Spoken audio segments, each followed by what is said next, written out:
This lecture examines the phenomenon of resettlement of slum dwellers in Indian cities from a gender perspective. So, the spatial restructuring of our cities is forging a new moment in the history of urban women's working lives, which has caused a large number of women to drop out of the workforce or to stay home, work less, and at best to reinvent their working lives, often to their detriment. As I emphasized in a previous lecture here, already low female labour force participation rates in Indian cities reflect the trade-off that women have to make between their household reproductive roles and their opportunity to earn an income, trade-offs that are made more costly because of distance and poor transport options between their homes and workplaces. Numerous studies of gender and work in globalized economies have found that even as women start entering the workforce in large numbers, often becoming the principal household wage earners, their conditions of work are increasingly exploitative, with precarious working conditions, long hours, low wages, abusive working relationships, and tightening surveillance and control over themselves, both in their workplaces and for young unmarried women, even at home. All these conditions have made job turnover and dropouts among women quite frequent. Now, if we view these conditions of women's work together with the spatial restructuring of our cities, we find an even greater set of challenges for women's labour force participation in urban areas. So, what do I mean by urban spatial restructurings? Now, over the last 2 decades, a trend that has emerged and been consolidated across all Indian metros is a mass relocation of slum dwellers to large tenement colonies on the peripheries of cities. This has become the predominant mode of low-income urban housing and slum clearance in Indian cities today. Now, there are numerous other methods of slum clearance that have been employed over the years across India and globally. For instance, in situ redevelopment involves demolishing the slum and rehousing their residents in the same location in new tenements constructed. This is typically a costly option for governments and cannot be adequately scaled up to meet the need. Now, the other option, which has proven much more successful across India and across the world, is known as in situ slum upgrading. Here, the government provides security of tenure and improved infrastructure like water supplies, sewerage connections, street lights and roads to slums, and allows the residents to improve their housing themselves in line with their needs and abilities over time. Now, since the government is not building houses here, its costs are much lower and the benefits to the slum dwellers are much higher, as it does not disrupt their livelihoods and social networks. Such projects were implemented in several cities of India like Chennai, Pune, Ahmedabad in the 1980s and the 90s, and proved very successful in integrating poor families into the urban mainstream. However, by the late 1990s, following liberalization, as Indian cities aspired to become world class, land became the most valuable urban commodity, and cities across the country became reluctant to allot land for low income housing.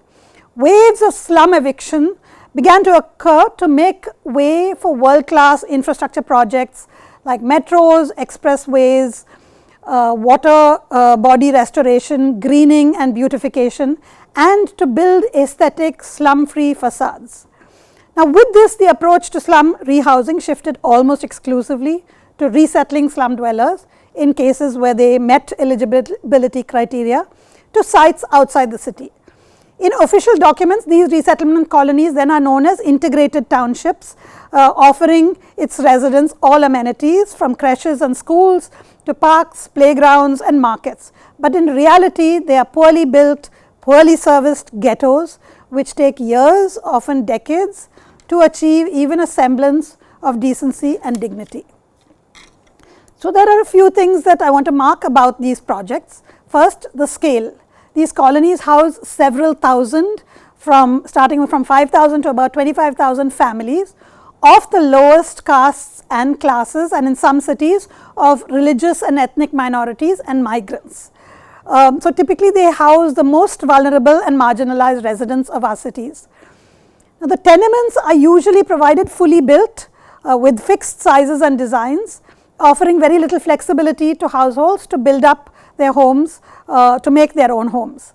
They are typically very small in size, from about 150 square feet to now at best 350 square feet, and they are located outside or on the edges of the city, often in isolated wastelands that are poorly connected to the city, and often in the lowest value lands on ecologically fragile marshes that may be prone to flooding, or near municipal dump yards or industrial backyards where they face severe pollution.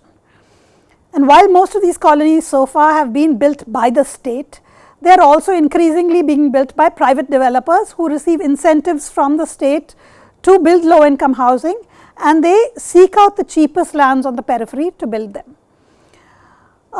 These projects now are being built in the name of offering affordable housing and formalizing informal settlements.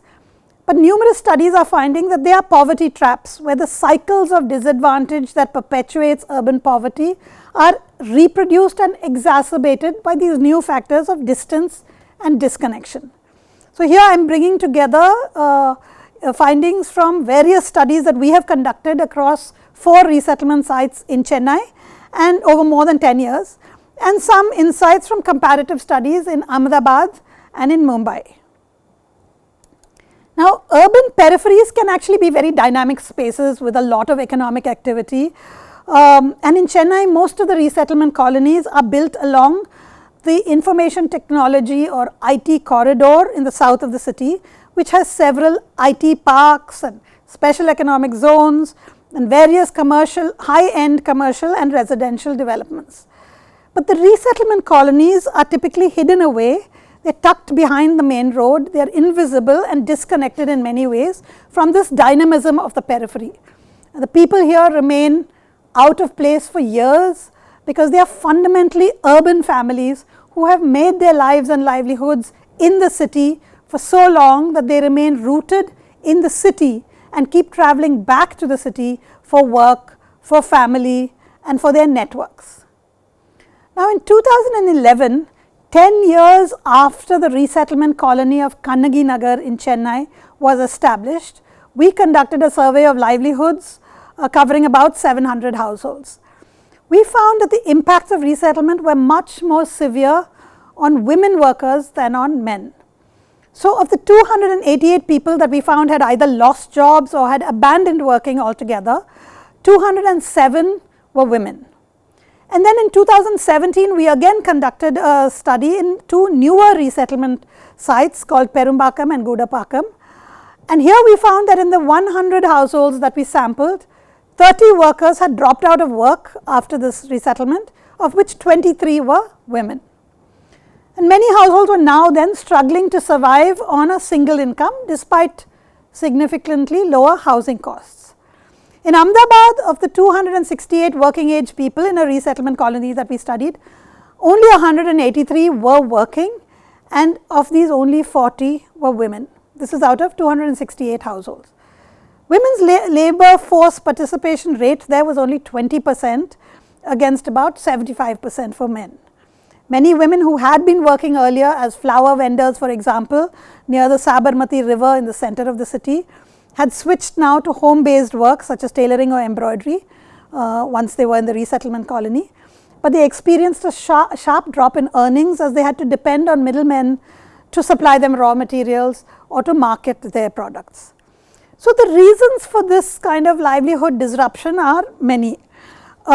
First of them is, of course, obviously distance, travel and time.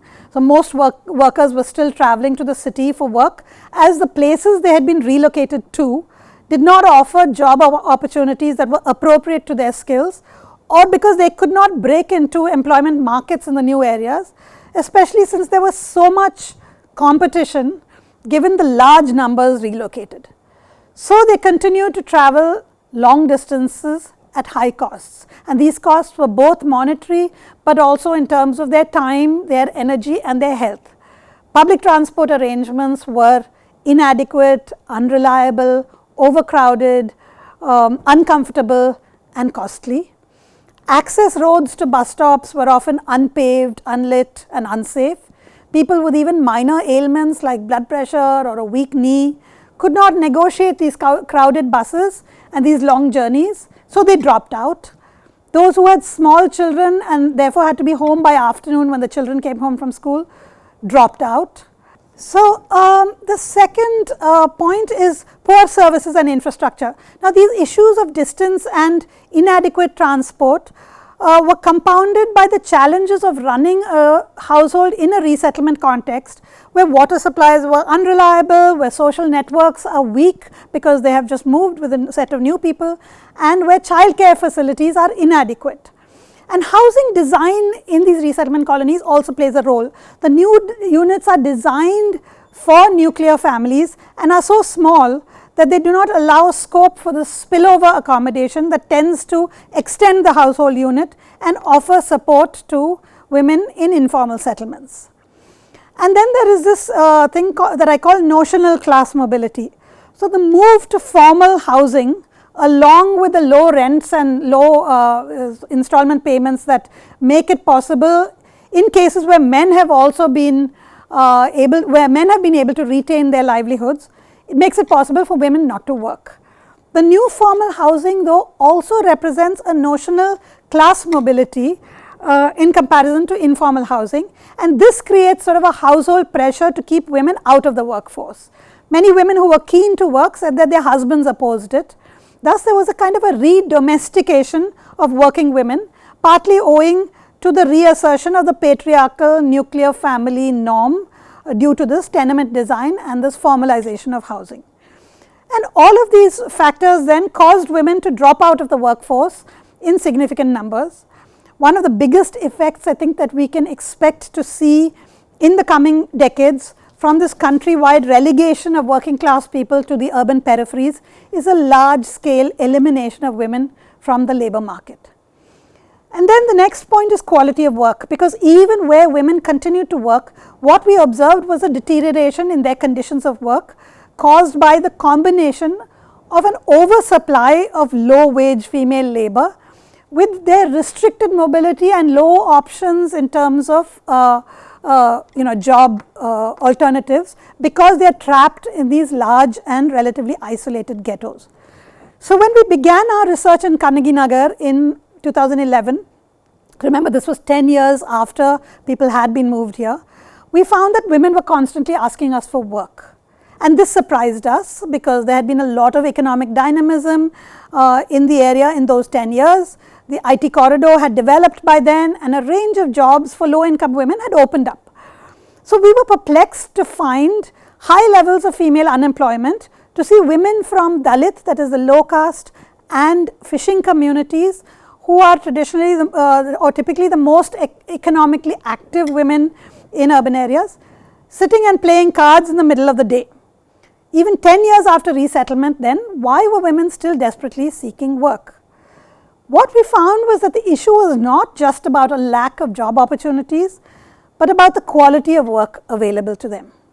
Women's jobs in Kannagi Nagar were concentrated at the low skilled end of the occupational spectrum in domestic work, housekeeping, cleaning, helping, office and sales assistant, and casual factory work.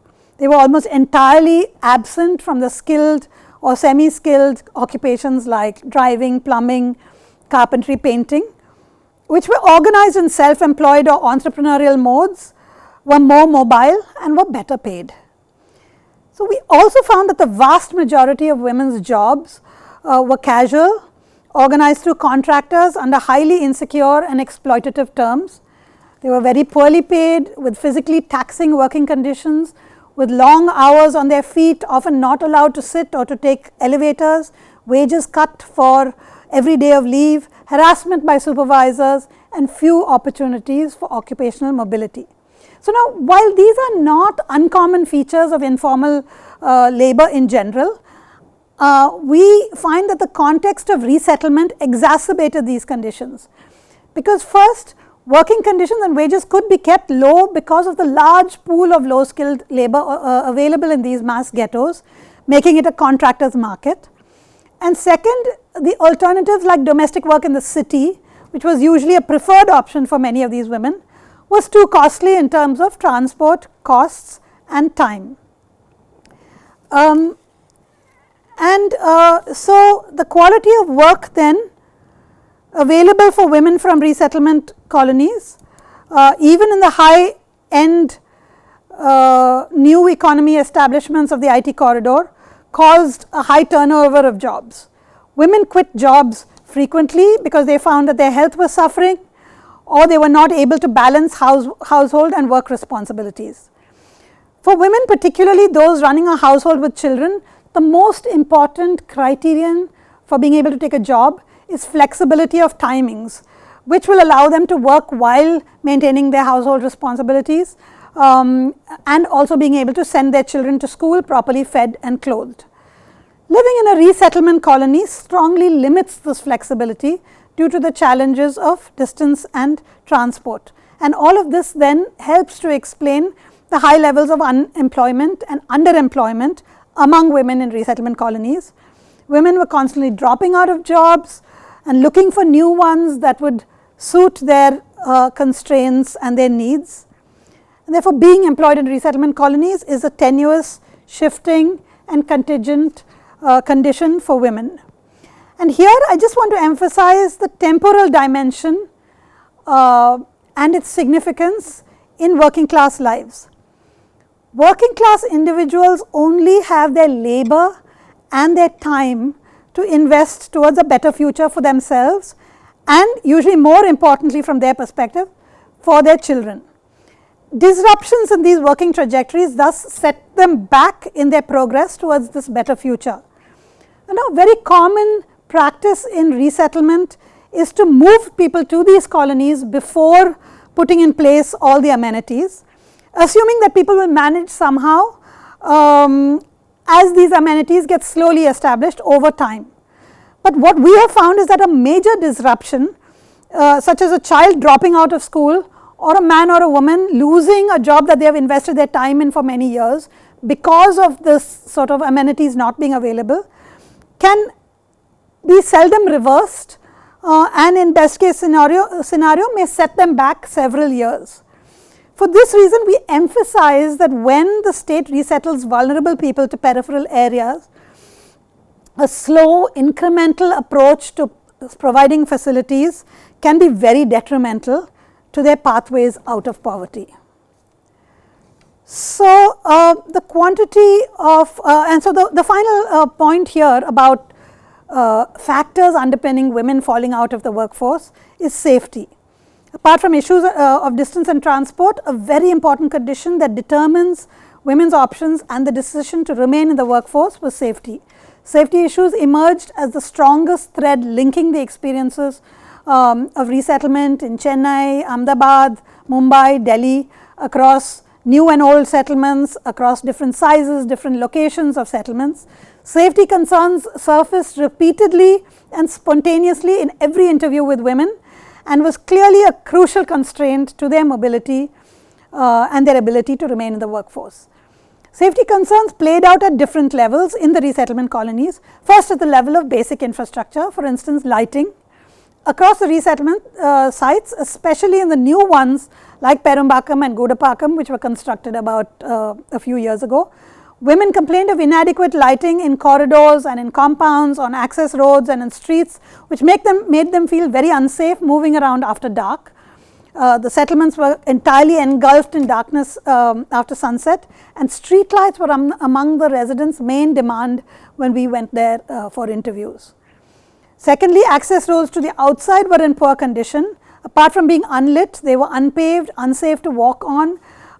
There were stories of snakes and dogs. There were numerous instances of women and children being accosted by drunken men on these roads. Third, many of these settlements were located off major ring roads or high-speed highways or corridors on the urban peripheries, which posed hazards for people venturing outside the settlement. So, for example, Gudapakam is located close to an intercity highway where long distance buses and trucks are speeding through at all hours, putting pedestrians, cyclists and two-wheelers from these colonies at risk when they are on the road. Residents claimed that several accidents had occurred in the area, and similar conditions were reported in Ahmedabad, where there were no arrangements to protect residents of the resettlement colony when they crossed these main roads to take buses to the city. Third, even within the homes, conditions were unsafe due to poor quality construction. So, in Chennai, tenements which were only about a year old revealed large cracks in the walls and ceilings, crumbling plaster, collapsing windows or bars. Poor wiring and leaking walls were a major source of fear, because women described how during the rains, leaks in the walls spread to the light switches and walls emitted shocks. They were particularly worried about children touching these walls. In Ahmedabad, residents complained of poorly maintained buildings, polluted water, sewage overflows and stagnation, which really compromised their health. In many cases, these poor housing and infrastructure conditions, combined with commuting difficulties, led many families to abandon these units and return to the city, or to not occupy them from the start. So, you see a lot of vacant units, desolate looking buildings with broken windows, where unsafe things happen, and a high turnover of houses from owners to renters, which were common. In many sites, between a quarter to a half of these allotted units were unoccupied or kept locked by owners. Absence and separation marked life in these settlements. For example, in Gudapakam, which is very far from the city, many families lived apart for part of the week, as male adults and sometimes even college going young people spent weekdays in the city, leaving women alone in the resettlement colonies all week. And some families had left their children in the city to keep them away from the unsafe conditions in resettlement colonies. And even in households where both adults were living there, but they go to work in the city during the day, children are left alone in the resettlement sites for very long hours. So, these absences and separations made for actually peculiar patterns of gendered occupation of these sites, where there are large number of women-headed households juxtaposed against large numbers of unemployed men alone in the house during the day. A woman in Gudapakam described this as one reason why she felt afraid to leave her daughters alone in the neighborhood and go to work. Residents also talked about frequent conflicts between slum leaders from different slums vying for control in the new area.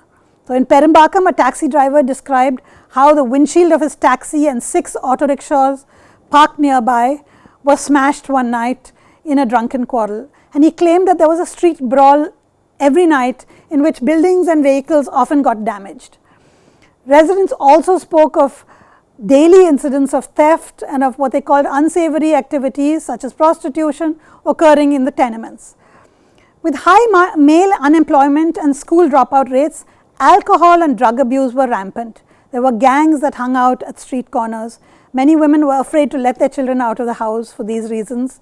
In both Perimbakam and Gudapakam, child safety was an acute concern, and there were many accounts of both attempted and actual kidnapping of children. In some cases, girls were withdrawn from school due to unsafe travel conditions. Numerous child marriages have been reported in resettlement colonies as families feel that this is the only way to keep their girl children safe. So, women in Gudapakam, which is located 50 kilometers from Chennai in the middle of farmlands, described feeling ruralized and dependent. They had lost their urban independence. They missed the ease of movement in their urban neighborhoods, where they could simply step out of their houses, sometimes even in their nighties, to pick up something in the market. Here they hardly left the neighborhood, as it involved too much planning, whom to go with, what transport to take, what time they would come home, etc. One woman described feeling lost somewhere in the forest. Even young men and women sorely missed urban amenities like the cinema, internet centers and markets. An older man commented that the place was suitable for retired people like him who could just sit and contemplate their remaining life. But clearly this is not appropriate for working people from the city. Some said that the distance and disconnection from their relatives had broken their social networks. So overall then, in all of the sites we studied, respondents described their current conditions as a setback in their trajectories of urban advancement and socio-economic mobility. Their stories were all about losses of jobs and income, of mobility, of opportunities and freedom, which significantly offset the benefits of an affordable dwelling unit. So what efforts have been made to support and strengthen these livelihoods? State agencies like in Chennai, the Slum Clearance Board, which governs these resettlement sites, have recognized the severe disruption of jobs and livelihoods caused by resettlement and have initiated programs like skill workshops, job training programs, job fairs and so on. But all of these have proved to be resounding failures in restoring livelihoods for several reasons. First, they impart very conventional skill packages like tailoring, jewelry making, soap making, etc., which are not followed up by robust marketing assistance, so do not translate into a livelihood pathway.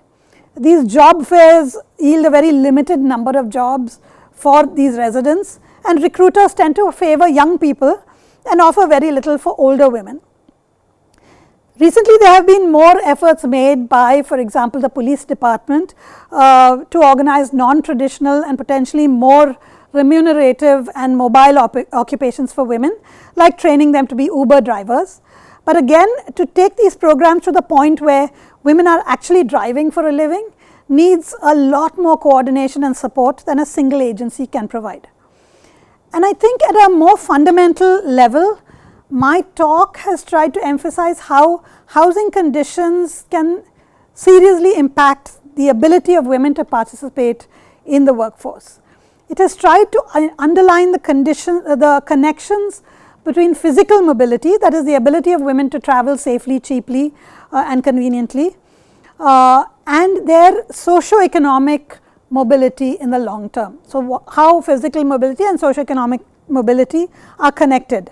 So much of the conditions of women's work can be enhanced actually by very simple infrastructure and amenities, such as enhanced pedestrian safety and more and cheaper bus routes, but also better childcare facilities, decent primary health care centers, reliable water supplies.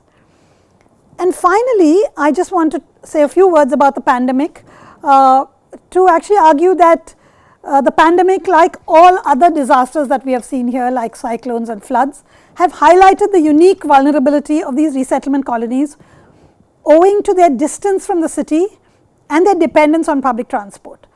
While large numbers of workers in the city did lose work for several months, many were able to attempt a slow recovery through various informal means as the economy slowly opened up.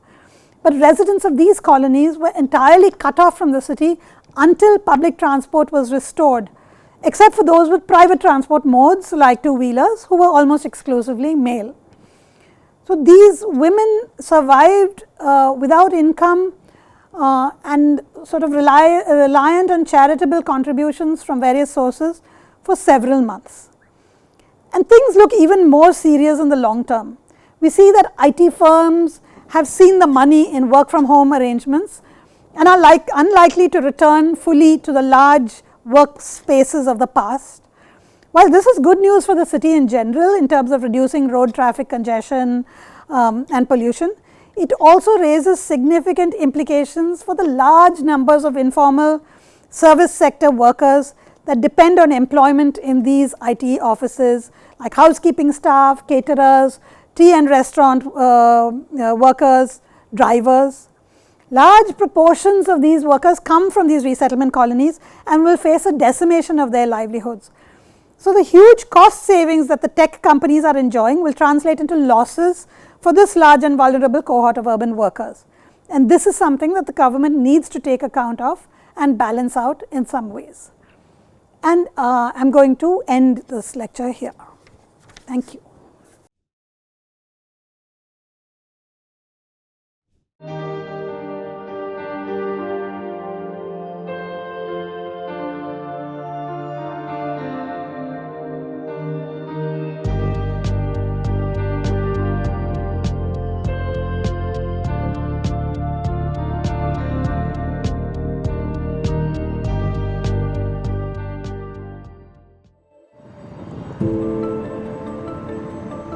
Slums, usually perceived as a byproduct of urbanization, vary greatly across different locations on the basis of the local climate, culture, and economic development. Slums pose a multifaceted social problem.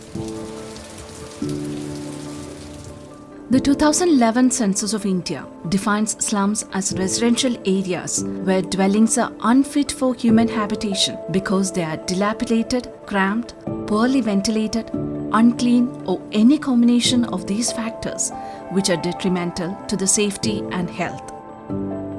Tamil Nadu is one of the Indian states with the highest percentage of population dwelling in slums. A survey by TNSCB has found that there was a 51.85% increase in the number of slums in Chennai from 2001 to 2014. இந்தியாவில் மட்டும்தான் நிலம் சாதியோட தொடர்பு பண்ண ஒன்றா இருக்குது. அப்படின்னும்போது நாங்கள் வளர்ந்தது எல்லாமே சேரியில் தான் பிறந்து வளர்ந்தோம். எங்கள் அப்பா சேரி, எங்கள் தாத்தா சேரி, அவருக்கு தாத்தா சேரி, ஸ்லம்மு அப்படி தான் இருக்குது. அப்போ எல்லா ஒடுக்குமுறையிலையும் முதல் ஒடுக்குமுறையாக யார் பாதிக்கப்படுறாங்கன்னா பெண்கள் தான் பாதிக்கப்படுறாங்க. அது சேரி பெண்ணாக இருந்தாலும் சரி, மிடில் கிளாஸ், ஹை கிளாஸ் எந்த பெண்ணாக இருந்தாலும் சரி, முதல்ல பெண் பாதிக்கப்படுறாங்க. அதுக்கப்புறமா தலித்துகள், ட்ரைபல்ஸ், பழங்குடிகள், மாற்றுத்திறனாளிகள், இப்படி ஒரு பெரிய செக்டாரே இங்கே ஒர்க் ஆகுது. Chennai is one of the most vulnerable districts to extreme flooding and cyclones. The slums in Chennai suffer the most devastation in the deluges of the past decade. The number of people living on the edges of rivers, railway tracks, and in low-lying areas has proliferated over the past few years. Many of the government institutions and housing projects were constructed at the cost of inflicting harm on the urban natural environment by filling up ponds, tanks, and lakes. Consequently, an awareness to save the water bodies grew, when repercussions of these activities manifested in the form of floods and water scarcity. Resettlement projects pushed the people settled along waterways to the periphery of the city. It had a very challenging outcome for the low-income working class population. Chembarambakkam ஏரி, இந்த Navalur side ஒரு ஏரி, Tambaram, Mudichur side அந்த ஏரி, அதாவது ஏரி எல்லாம் திறந்து விட்டுட்டாங்கன்னா தான் தண்ணி உள்ள வந்துடும். மற்றபடி எவ்வளவு மழை பெஞ்சாலும் வராது. ஆனா தண்ணி அப்படியே தேங்கிட்டு இருக்கும். ஆனா ஒரு பயம், எப்ப தண்ணி வரும் எப்ப வராதுன்னு தூங்கிட்டே இருக்கும், நல்லா தூங்கிட்டே இருக்கும். நைட்டு 12 மணிக்கு மேல திறந்து விட்டுருவாங்க ஏரியா. அப்ப அந்த டைமுக்கு நம்ம என்ன பண்ண முடியும்? ஒண்ணுமே பண்ண முடியாது. எல்லா சாமானும் எடுத்து ஏற கட்டிட்டு அப்படியே ஒரு மூலையில ஒட்டிட்டு அப்படியே உட்காந்து என்ன பண்றது? ரொம்ப பயந்துட்டே 2015 வந்து பயம்தான். இந்த மழை காலத்துல 2015 இந்த அளவுக்கு வந்துச்சு. அதாவது இந்த சாமான், இந்த உள்ள இருக்கிற கீழே இருக்கிற பாத்திரத்தை, ஃப்ரிட்ஜு எல்லாமே எடுத்து ஒரு கட்டில் மேல ஒரு சேஃப்டி பண்ணிட்டு கேஸ்லாம் இங்கிருந்து சரி மேல் வீட்டுக்கு போயிடலாம்னு சொல்லிட்டு போனோம். திருப்பி வந்துச்சு தண்ணி. இங்கேயே போகவே முடியல. இங்க அடிச்சு அப்படியே ஆளை அடிச்சுட்டே போகுது. கரண்ட் இல்ல, 1 வாரம் இல்ல 2 வாரம் கரண்டே கிடையாது, ஒண்ணும் கிடையாது, தண்ணியும் கிடையாது. இருக்கிற தண்ணியா யூஸ் பண்ணுவோம். அப்புறமேட்டு ஜென்ரேட் வச்சு அதுக்கப்புறம் தண்ணி விட்டாங்க 5 days இல்ல 10 days கழிச்சு. அது ரொம்ப கஷ்டப்படுத்து. சாப்பாட்டுக்கு தான் கஷ்டம், ரொம்ப கஷ்டப்படுத்தும். ஏன்னா தண்ணியில எப்படி நின்று சமையல் பண்றது? டக்குன்னு நாங்க சமையல் பண்ணும்போது டக்குன்னு ஏதாவது ஒரு பொருள் கீழே விழுந்துரும். தண்ணி இந்த மாதிரி தண்ணினா கூட நின்றுட்டு சமையல் பண்ணிடலாம். சஸ்பெண்ட் தண்ணிங்க ஃபுல்லா ட்ரைனேஜ் வாட்டர். என்ன பண்ண முடியாது தண்ணியில? 2015 போன வருஷம் அதெல்லாம் மறக்க முடியாது. Peripheralization resulted in high insecurity among people, especially women and children. Facing impoverishment to loss of access to livelihood options, huge number of people had to go through difficult times. வேலை வாய்ப்பு ரொம்ப கம்மி தான் இங்க விடுவாங்க. நிறைய பேருக்கு இந்த கொரோனா டைம்ல வேலை இல்லாத வீட்டோட தான் இருந்தாங்க.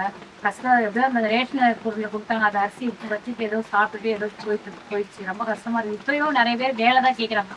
மயிலாப்பூர், பட்டினப்பாக்கம் ஏற்கனவே எங்க இருந்தாங்களோ ஏரியாங்க, அங்கிருந்து எடுத்துட்டு வந்து இங்க போட்டாங்கல்ல, அந்த இடத்துக்கே திருப்பி அவங்களால அந்த வேலைக்கு அங்கதான் போக முடியும். வேலை எங்க இங்க வேலை கிடையாது. அது பஸ் டிராவல்ஸ் கஷ்டம் தானே லேடிஸ்க்கு எல்லாருமே. நிறைய ஹஸ்பண்ட் நீங்க சொல்ற மாதிரி ஒயின் ஷாப்புக்கு போயிட்டு தண்ணி அடிச்சுட்டு வீட்டுல காசு கொடுக்காம படுத்துட்டு இருக்காங்க. அவங்க ஆம்பளை மாதிரி லேடிஸ் காலையில 5 மணிக்கு 6 மணிக்கு போறாங்க வேலைக்கு. ஜென்ஸுக்கு நல்லா ஜாலியா உட்காந்துட்டு இருக்கா, காலையில உட்காந்து நல்லா கதை பேசிட்டு உட்காந்துறாங்க. லேடிஸ் போறாங்க வேலைக்கு காலையில. The Tamil Nadu Slum Clearance Board was set up in September 1970 under the then Chief Minister M. Karunanidhi. The Tamil Nadu Slum Areas Improvement and Clearance Act of 1971 empower the government to protect the rights of slum dwellers from eviction or relocation.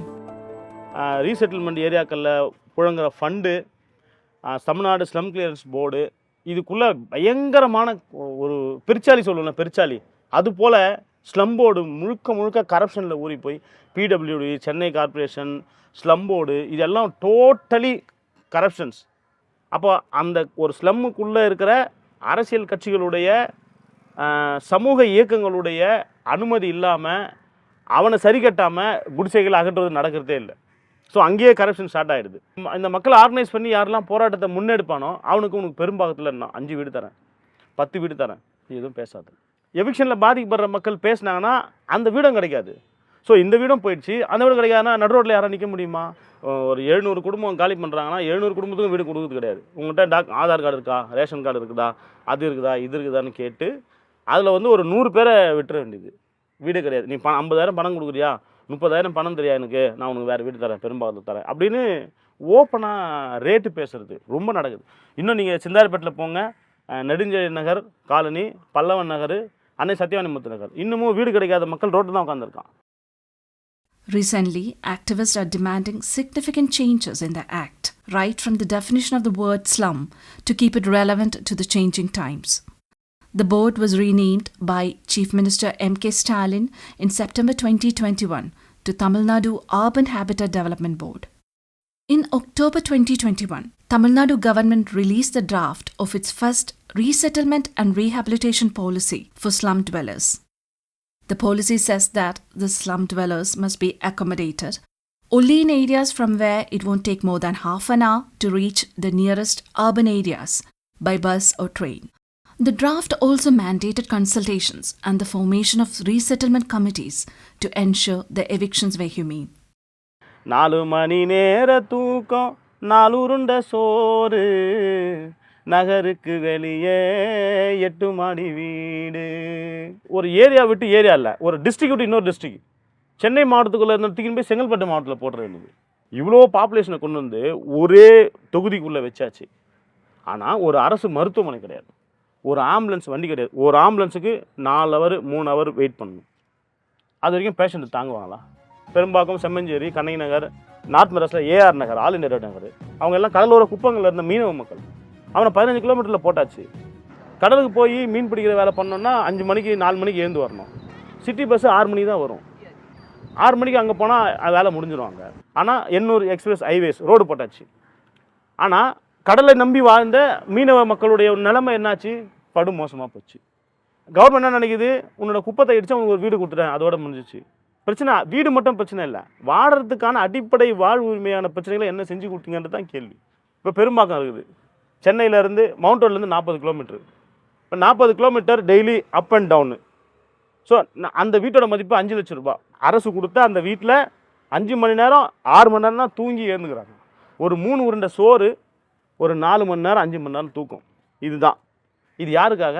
இந்த நாட்டினுடைய development. Considering the unimaginable magnitude of the total loss, the Honorable Chief Minister of Tamil Nadu has announced for the provision of 10,000 houses constructed by the Tamil Nadu Slum Clearance Board in Chennai. Now the new trend is that they are taking up the old slum constructions, old housing board constructions, increasing the FSI, and therefore they are getting more floors, ridiculously more floors. So you have a G+2 housing settlement that has been converted now into G+11, not even G. See, G is a parking space for God knows what. You have 11 stories. And incidentally, they were asked 1.5 lakhs to move into those settlements, those houses. And because the workers were not told that they need to pay for this, they were living there, they had houses, they were told that they will be built better houses and they have to give that space. They gave it, suffered 5 years of living in tin sheds. Then when they want to come back, they were asked 1.5 lakhs for the construction. They were not able to pay. So the lift and water facilities have been cut. And somehow the government expects that they will solve the housing crisis by forcing these people to pay 1.5 lakhs or to live in a 11-story building without a lift.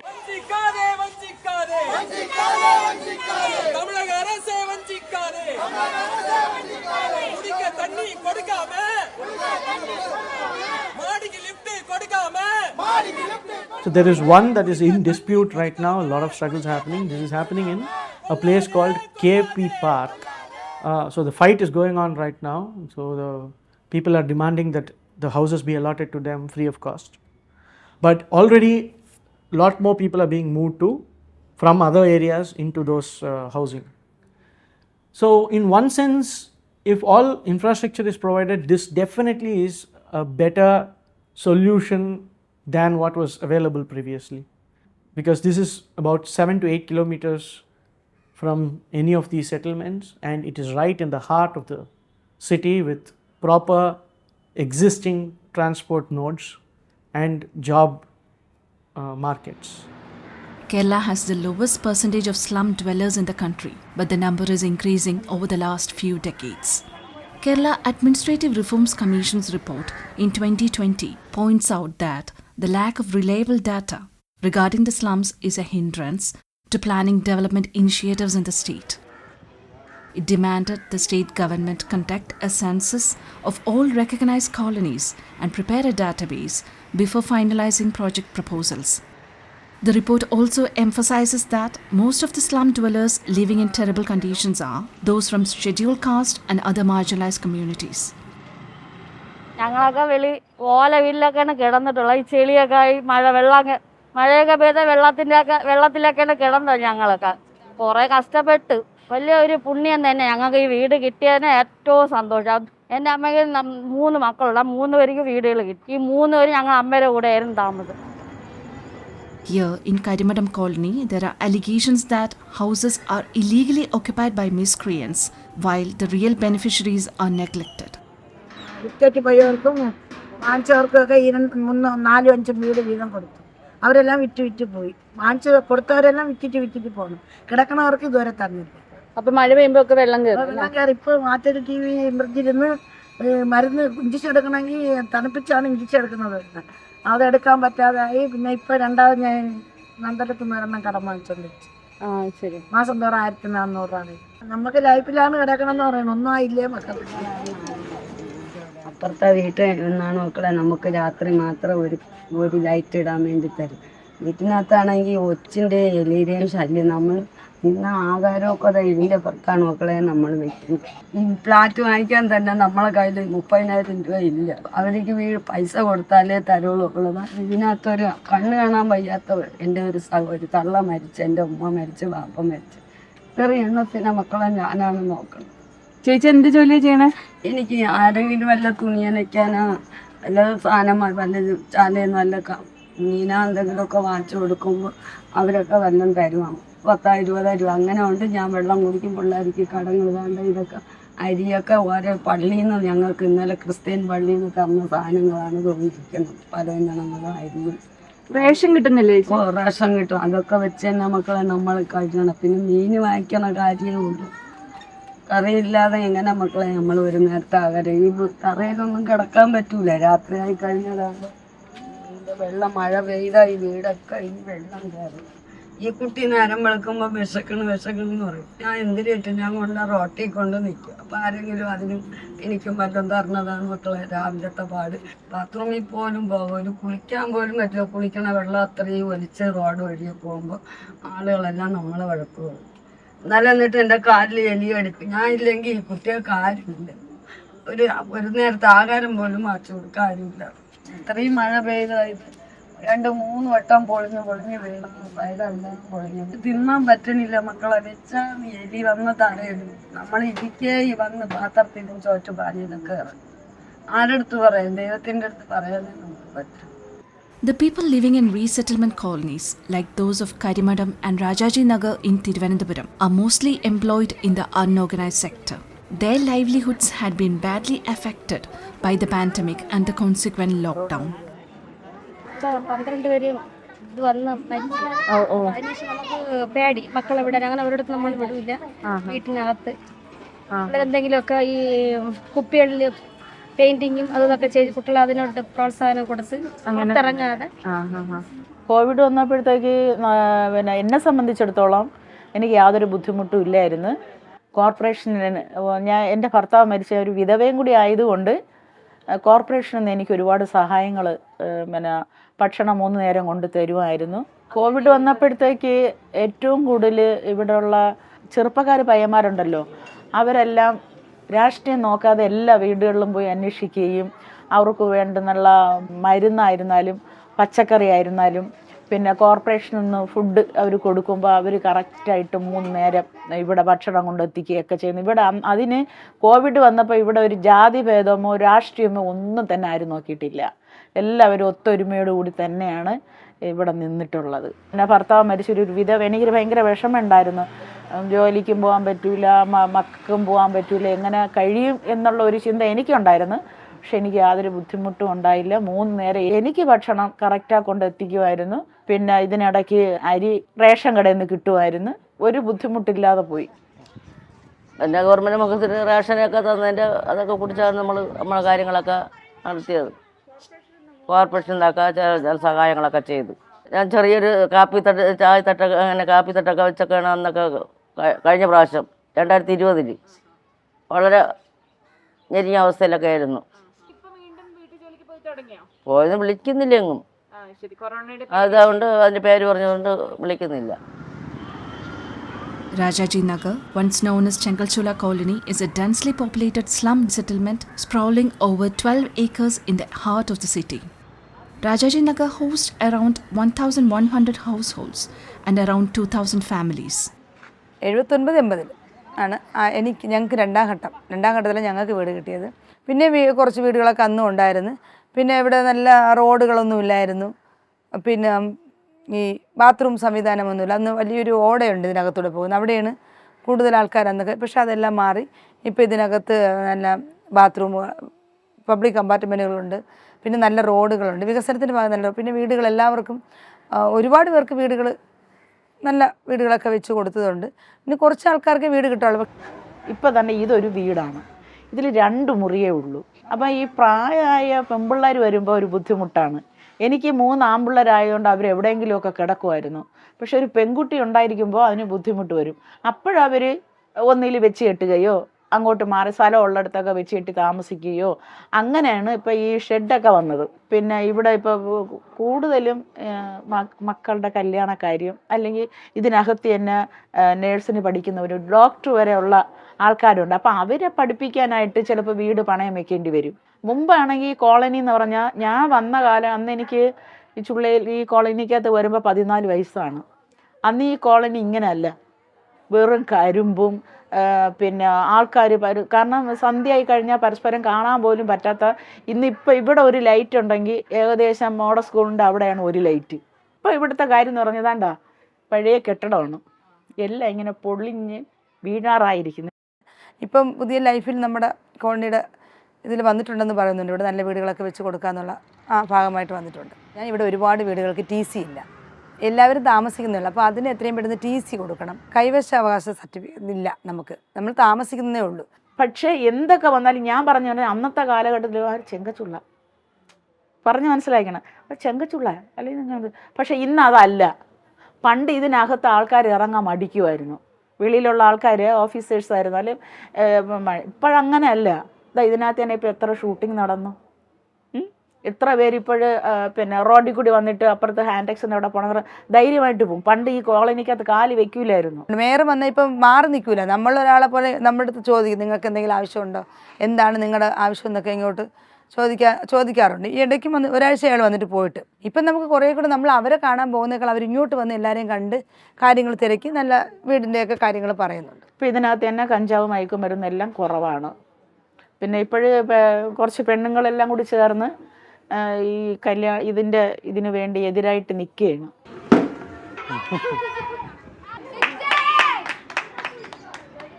ഇനി ഇവിടെ അത്യാവശ്യം കുട്ടികൾ കളിക്കാനുള്ള ഒരു ground അതില്ല. Rajaji, it's an area in the center of the city where we will be developing that social housing. If you go through the living standards and the HDI indicators of the people living there, it's quite low presently. We need to work a lot on that. So like all those feeds went into formulating this project. It's basically a housing complex, multiple housing complex. So as part of it, multiple towers will be coming up. Apart from this, we will be developing a community hall for the people of Rajajinagar to utilize, and one PHC also we are upgrading it. In Ernakulam, the rehabilitation process of slum dwellers in Kalvati, Thuruthi and Koncheri at Fort Kochi is underway. Residents of the P&T colony in the heart of the city have been facing severe challenges due to unhygienic living conditions and frequent waterlogging. Better housing facilities under the Life Mission are coming up for them in Mundamveli. The main thrust of the submission of Jawaharlal Nehru National Urban Renewal Mission, Basic Services to the Urban Poor, was on integrated development of slums by providing shelter, basic services and other civic amenities. Though many projects were sanctioned under JNNURM and through the Integrated Housing and Slum Development Program, Urban Infrastructure Development Scheme for Small and Medium Towns and Rajiv Awas Yojana, they remained in the paper for a long time as and when the central government changed and the schemes were not pursued further. In many cases, the projects gained momentum when they were brought under new programs or rather changed the names of the old schemes. Slums are usually formed by individuals and families who come to cities looking for a better life. To avert slum formation, they should be included in the strategic planning of cities by corporations and states. An approach that focuses on understanding the demands of slum dwellers is necessary. எல்லா ஸ்கீமையும் எல்லா ஃபண்டையும் ஒரே லேண்டுக்குள்ளே போடுறது, ஒரு city கொண்டு வந்து போட்டு அதுக்குள்ளே எல்லா ஃபினான்ஷியல் எல்லா கார்ப்பரேட் நலம் சார்ந்து எல்லாத்தையுமே ஒரே இடத்துல சென்னை மெட்ரோ சிட்டிக்குள்ளே எல்லாத்தையும் போட்டால் டிராஃபிக் ஆகுது, நீர்நிலைகள் ஆக்கிரமிப்படுது, ஐடி செக்டர் வருது, மழை வந்தால் தண்ணி நின்று போயிடுது, எல்லாருக்கும் பிரச்சனை.